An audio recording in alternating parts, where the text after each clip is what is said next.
Ce qui m'a engagé à devenir mentor avec Télémac, c'est déjà que l'association a des valeurs qui sont en cohérence avec les miennes et puis avec celles en plus de mon entreprise, donc ça collait bien. J'ai toujours été convaincu du fait qu'il fallait donner à chacun l'accès aux mêmes choses, l'égalité des chances, et Télémac s'inscrit complètement là-dedans.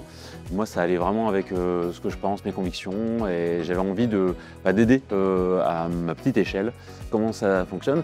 Il y a un mentor qui travaille en entreprise, donc moi chez EDF, et qui est mis en relation avec un jeune qui est sélectionné, identifié par Télémac.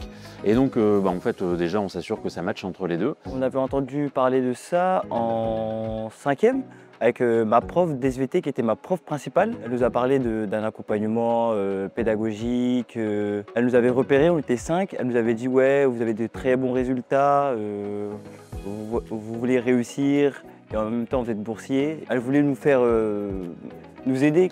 Pour ma part, j'avais peur que ça soit trop strict ou trop, je sais pas, d'apprehension d'enfants de 13 ans, tu vois. Un jeune effectivement qu'on va rencontrer, qui va devoir faire confiance entre guillemets.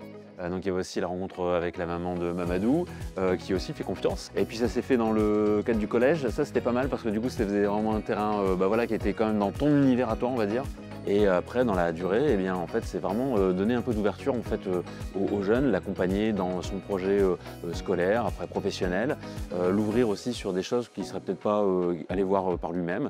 Qu'est-ce que ça t'a apporté? Vas-y, dis-moi. Bah si, moi, franchement, l'accompagnement humain déjà, bah oui, on a fait beaucoup de trucs. Par exemple, rien que je te parle de ma passion, le cheval, on va faire du cheval.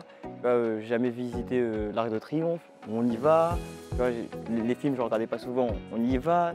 Moi, je dirais que moi, j'adorais, c'était le regard neuf de Mamadou parce que du coup, déjà, il me permettait de voir les choses aussi autrement. C'est vrai que pendant 5 ans, on a partagé nos vies, quoi. Ouais, c'est ça.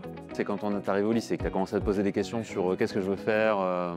Ouais, c'est là que la relation elle a évolué, on va dire, ouais. Et quelle satisfaction en plus d'accompagner un jeune comme Mamadou jusqu'au bac, de le voir en plus réussir à avoir son bac avec mention, ça c'est extraordinaire, ça c'est hyper enthousiasmant. On est très bien accompagné par l'association Télémac, que c'est très encadré, c'est bien pris en charge.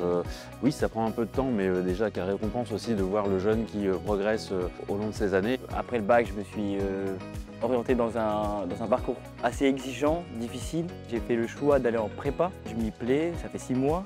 J'encaisse, j'endure, mais je tiens. Ça fait partie vraiment des valeurs d'EDF et de la fondation EDF, de pouvoir permettre effectivement, à travers les valeurs qu'elle inculque, les missions aussi qu'elle défend, de pouvoir permettre à chacun effectivement de se réaliser et de réaliser ce qu'il a envie de faire.